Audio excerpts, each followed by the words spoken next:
আসসালামু আলাইকুম। কেমন আছেন সবাই? আশা করছি সবাই সুস্থ আছেন, ভালো আছেন। আমরা আলহামদুলিল্লাহ খুব ভালো আছি। নতুন আরেকটি ভিডিও নিয়ে আপনাদের মাঝে হাজির হয়েছি। আমার বাগানে সুন্দর সুন্দর কিছু ফুলের অনেক শুভেচ্ছা জানাচ্ছি আমার আপুদের। নতুন বছরের প্রথম দিনের ভিডিও এটা। তো খুব করে ভেবে রেখেছিলাম যে প্রথম দিনের ভিডিওটা করে রাখবো। তো সকাল সকাল উঠে একটু বাইরের প্রকৃতি দেখার জন্য বেলকনিতে গিয়েছিলাম। এত বেশি ঠান্ডা ছিল বাইরে, সাথে তো কুয়াশা। তো এখন কিন্তু সকাল 9টা বাজে, 9টার একটু বেশি হবে। তো এই সময় এরকম কুয়াশা আছে, তো দূরের কিছু দেখতে পাচ্ছিলাম না। আর ঠান্ডা হাওয়া তো আছেই। রুমে কিন্তু সেরকমভাবে ঠান্ডা নেই, গাছগুলো একদম নেতিয়ে পড়ে আছে, কারণ গতকালকে বিকালে পানি দেওয়া হয়নি। তো গাছে পানি দিয়ে এই তো রুমে এসেছি। তো নাস্তা তো কিছু বানাতে হবে, তো অনেক ভেবে চিন্তে ভাবলাম যে ভাত ভাজি করে ফেলি। এই ঠান্ডার ভিতর ঠান্ডা পানি তো আরও বেশি ঠান্ডা লাগছে। তো পানিতে ভিজিয়ে তারপর পেঁয়াজগুলো ছুলে নিয়েছি। তারপরেই তো পেঁয়াজগুলো কেটে নিচ্ছি, আর সাথে বেশ অনেকগুলো মরিচও দিব। তো ঝাল হলে ভালো লাগে। তো আলপের বাবার পছন্দ মতন আজকে ভাত ভাজি করব। আজ কিন্তু তার পছন্দ মতন রান্না করেছি, মানে তিনি যেহেতু রান্না করতে পারেন, তিনি যেভাবে বলেছেন সেভাবেই করেছি। সাথে অনেকগুলো সবজি কেটে নিয়েছি, বাঁধাকপি কেটেছি, আরও কেটেছি আলু। ভাত ভাজিতে সরিষার তেল, এটা কখনো আপুরা ভেবেছেন? যারা রেগুলার রান্না করে সরিষার তেল দিয়ে, তাদের কাছে এটা নর্মাল বিষয়, তবে আমার কাছে এটা একটু অদ্ভুত লাগছে। তিনি যেহেতু বলেছেন এই জন্য সরিষার তেল দিয়ে দিয়েছি। তো কথা আর বাড়ায়নি। তবে আপুরা পরবর্তীতে আমি বলছিলাম যে আমার নানু যখন ছিলেন তখন নানু বাড়িতে ডিম ভাজি করতেন সরিষার তেল দিয়ে। তখন আর সেই ডিম ভাজি কেউ খেত না, মানে আমার নানুরা একটা সময় সব কিছু রান্না করতেন সরিষার তেল দিয়ে।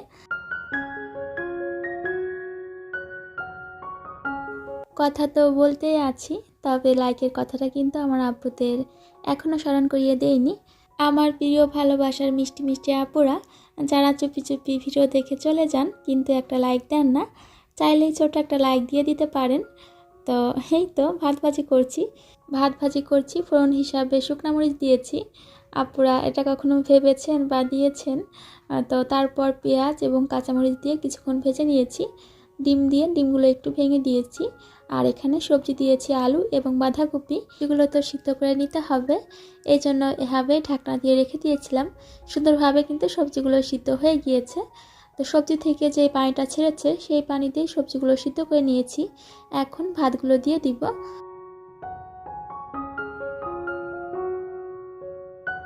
নাহিদাজ কিচেন আইডি থেকে আমার প্রিয় আপু গত ভিডিওতে কমেন্ট করেছেন, মাশাআল্লাহ আলহামদুলিল্লাহ, অনেক বেশি ভালো লাগে তোমার ভিডিও দেখে। তোমার কথা, কাজ, রান্না সব কিছুই খুব গোছালো। শাকভাজি, মাছ রান্নাটা দারুণ হয়েছে। তোমার জন্য অনেক দোয়া ও ভালোবাসা রইল। আমার প্রিয় মিষ্টি আপু, তোমার জন্য অনেক ভালোবাসা রইল। আর এত সুন্দর একটা কমেন্ট করার জন্য অসংখ্য ধন্যবাদ। এখানে শেষ পর্যায়ে ধনিয়ার পাতা দিয়েছি, সেই সাথে একটা ম্যাজিক মশলা দিয়েছি। আমাদের সকালের নাস্তা কিন্তু রেডি হয়ে গিয়েছে। তো সকালের নাস্তা করে আমরা একটু বাইরে বের হব। সকাল সকাল নতুন বছরের প্রথম দিন, তবে খুব সকাল না, এটা হচ্ছে 10টা এবং বের হতে হতে 11টা বেজে গিয়েছিল। মায়ের চাদর এভাবেই পড়েছে আমার আব্বাজান, মাশাআল্লাহ অনেক বেশি কিউট লাগছে। সে মানতে নারাজ যে এটা চাদর, চাদর তো বিছানায় বিছায়, সেটাই বলছে। তো আমরা কিন্তু রেডি হয়ে গিয়েছি। কোথায় যাচ্ছি আপনাদের কিন্তু এখনও বলা হয়নি। আজকের ভিডিওতে এখনও না বললেও আপনাদের কিন্তু আগেই জানিয়ে দিয়েছিলাম যে আলিফ সোনাকে নতুন বছরে স্কুলে ভর্তি করব। তো নতুন বছর কিন্তু চলে এসেছে, তো এই জন্য সকাল সকালেই তো মা ছেলে রেডি হয়ে গিয়েছি। আমার কিন্তু রেডি হতে খুব একটা সময় লাগে না, অন্য দিন তো অল্প সময়ের ভিতরে বাইরে যাওয়ার জন্য রেডি হয়ে পড়ি। আজ কিন্তু সেটা করিনি। আলিফের বাবাকে বলছিলাম যে ছেলের স্কুল মানে আমারও স্কুল, তো এই জন্য একটু সময় নিয়ে রেডি হই। তো অনেকটা সময় ধরে রেডি হয়েছি, আল্লাহর নাম নিয়ে এখন বাইরে বের হব। আপনি আমাকে একটু বলেন দেখি, আপনি আমাকে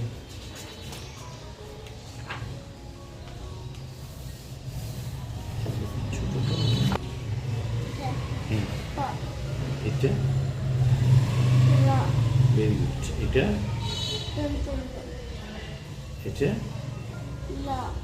এই পারে। মা বাবা হলে কত দায়িত্ব পালন করতে হয় এটাই ভাবছিলাম।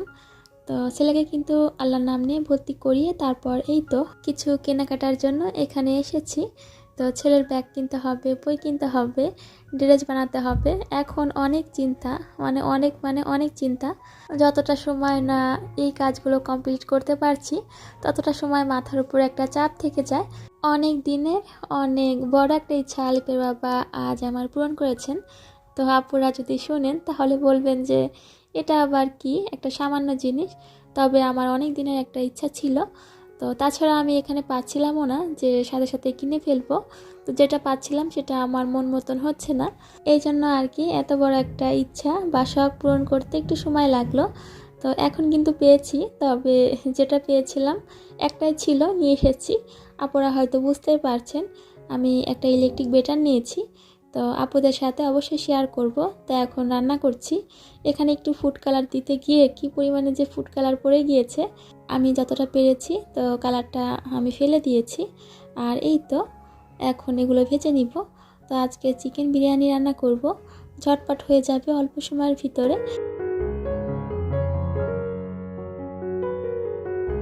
My daily life blog ID থেকে আমার প্রিয় মিষ্টি আপু প্রতিটা ভিডিওতে অসম্ভব সুন্দর করে কমেন্ট করেন, মাশাল্লাহ, যেটা আসলে আমি পড়েই মুগ্ধ হয়ে যাই।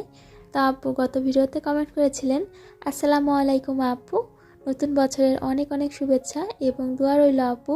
পাখিটা জানালা দিয়ে উকি দিয়ে দেখছে আপু আপনি কি রান্না করছেন। তো অনেক হেসেছি আপুটার কমেন্ট পড়ে। আপু তোমার জন্য অনেক ভালোবাসা রইল, আর আমার মিষ্টি মামুনির জন্য অনেক আদর রইল। তো এই তো আমি কিন্তু এখানে চিকেনগুলো সুন্দরভাবে ভেজে তুলে নিয়েছি। তারপর এখানে যেই তেলটা ছিল সেই তেল দিয়ে তারপর এখন চিকেনটা রান্না করে নিব। এখানে কিন্তু আরও পরিমাণে কিছু তেল দিব। একটু ঝটপট রান্না করছি তো এই জন্য চিকেনটা রান্না করে চিকেনের ভিতরে চালগুলো দিয়ে তারপর ভেজে এভাবেই বিরিয়ানিটা রান্না করে নিব। তো এখানে আমি তেল দিয়ে পেঁয়াজগুলো ভেজে নিব।